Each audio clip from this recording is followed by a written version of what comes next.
Hi everyone, ನಾನು ಅಶ್ವಿನಿ. ಇವತ್ತು ನಾನು ಮಾಡ್ತಾಯಿರೋದು ನಾಟಿ ಕೋಳಿ ಸಾಂಬಾರು. ನಾಟಿ ಕೋಳಿ ಸಾಂಬಾರು ಯಾರಿಗೆ ತಾನೇ ಇಷ್ಟ ಇರಲ್ಲ. ನೋಡೋಣ ಬನ್ನಿ ಹೇಗೆ ಮಾಡೋದು ಅಂತ. ಮೊದಲು ಚಿಕನ್ ತೊಳ್ಕೊಬೇಕು ಚೆನ್ನಾಗಿ. ಒಂದು 3 ಸಲ ತೊಳಿಬೇಕು. ಅರಿಶಿನ ಹಾಕ್ಬಿಟ್ಟು ಚೆನ್ನಾಗಿರೋ ನೀರಲ್ಲಿ ತೊಳೆದು ಈ ಥರ ಎತ್ತಿಟ್ಕೊಂಡು ಒಂದು 3-4 ಸಲ ತೊಳ್ಕೊಂಡ್ರೆ ನೀಟಾಗುತ್ತೆ ನೋಡಿ ಈ ಥರ. ಅದನ್ನು ತೆಗ್ದು ಒಂದು ಕಡೆಗೆ ಇಟ್ಕೋಬೇಕು. ನೆಕ್ಸ್ಟ್ ಏನೇನು ಬೇಕು ಅಂತ ನೋಡ್ಕೊಳ್ಳೋಣ ಬನ್ನಿ. ಈರುಳ್ಳಿ, ಕಾಯಿ, ಮತ್ತು ಖಾರದ ಪುಡಿ ರುಚಿಗೆ ತಕ್ಕಷ್ಟು, ಮತ್ತು ಚಕ್ಕೆ, ಲವಂಗ ಒಂದೆರಡೆರಡು, ಮತ್ತು ಒಂದು ಬೆಳ್ಳುಳ್ಳಿ, ಒಂದು ಸ್ವಲ್ಪ ಶುಂಠಿ, ಕೊತ್ತಂಬರಿ ಸೊಪ್ಪು, ಒಂದು ಚಿಕ್ಕ ಟೊಮೊಟೊ, ಮತ್ತು ಕಡಲೆ, ಗಸಗಸೆ. ಇದಿಷ್ಟು ಬೇಕಾಗಿರೋಂಥ ಸಾಮಾನು. ಈಗ ಮಾಡೋದು ಹೇಗೆ ಅಂತ ನೋಡ್ಕೊಂಡು ಬನ್ನಿ.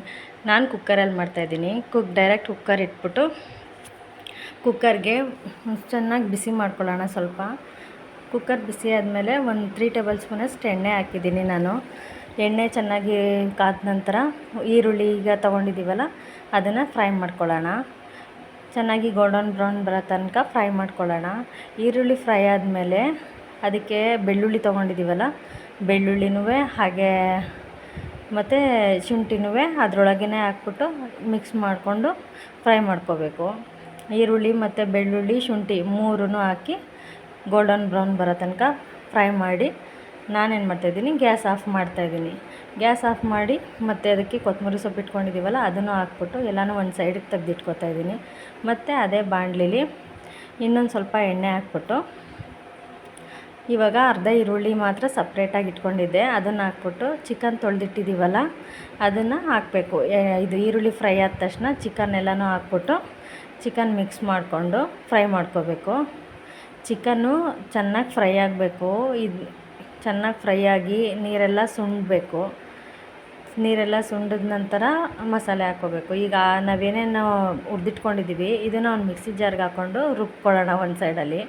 ಇನ್ನೊಂದು ಸೈಡಲ್ಲಿ ಕುಕ್ಕರ್ಗೆ ಚಿಕನ್ ಹಾಕಿದ್ದೀವಲ್ಲ ಅದಕ್ಕೊಂದು ಸ್ವಲ್ಪ ಅರಿಶಿನ ಹಾಕ್ಕೊಂಡು ಚೆನ್ನಾಗಿ ಮಿಕ್ಸ್ ಮಾಡ್ಕೊಳ್ಳೋಣ. ಮತ್ತು ಈಗ ಮಿಕ್ಸ್ ಮಾಡಿರೋ ಮಸಾಲೆಗಳನ್ನ ಒಂದು ಸೈಡ್ಗೆ ಎತ್ತಿಟ್ಕೊಳ್ಳೋಣ. ನೆಕ್ಸ್ಟ್ ಅದಕ್ಕೆ ಉಪ್ಪು ಹಾಕ್ಬಿಟ್ಟು ಚಿಕನ್ನಿಗೆ ಮುಚ್ಚಿಡೋಣ ಸ್ವಲ್ಪ ಬೇಯೋ ತನಕ. ನೀರೆಲ್ಲ ಸುಂಡಬೇಕು ನೋಡಿ, ಈ ಥರ ಆಗುತ್ತೆ. ಅದಾದ ನಂತರ ಈಗ ಮಿಕ್ಸಿ ಮಾಡಿಕೊಂಡಿರೋದನ್ನೆಲ್ಲ ಹಾಕ್ಬಿಟ್ಟು ಕುಕ್ಕರಲ್ಲಿ ಕೂಗಿಸ್ಬಿಟ್ಟು ಮತ್ತು ಕಾಯಿ ಮತ್ತು ಟೊಮೊಟೊ, ಗಸಗಸೆ, ಕಡಲೆ ಇಷ್ಟನ್ನು ನಾನು ಲಾಸ್ಟಲ್ಲಿ ರುಬ್ಕೊಂಡಿದ್ದೀನಿ. ಇದಿಷ್ಟನ್ನು ಲಾಸ್ಟಲ್ಲಿ ರುಬ್ಕೊಂಡು ಕುಕ್ಕರು ವಿಷಲ್ ಕೂಗಿಸ್ಬೇಕು. ಕುಕ್ಕರ್ನ ಒಂದು 3-4 ವಿಷಲ್ ಕೂಗಿಸ್ಕೋಬೇಕು ಫಸ್ಟು. ಅದಾದಮೇಲೆ ಈ ಮಸಾಲೆ ಹಾಕ್ಕೋಬೇಕು. ಖಾರದ ಪುಡಿ ನಾನು ಒಂದು 5 ಸ್ಪೂನ್ ತೊಗೊಂಡಿದ್ದೀನಿ. ನಿಮ್ಗೆ ಎಷ್ಟು ಬೇಕು ಅಷ್ಟು ತೊಗೊಳ್ಳಿ ನೀವು. ಕುಕ್ಕರ್ ಕೂಗಿಸ್ಕೊತಾ ಇದ್ದೀನಿ. ಒಂದು 3-4 ಕೂಗಿಸಿದ್ದೀನಿ ನಾನು. ಚಿಕನ್ ಚೆನ್ನಾಗಿದ್ದರೆ ಸಾಫ್ಟಾಗಿದ್ದರೆ ಒಂದು 3 ಕೂಗಾದರೆ ಸಾಕು. ಇಲ್ಲ ಅಂದರೆ ಒಂದು 5-6 ಕೂಗು ಬೇಕಾಗ್ಬೋದು.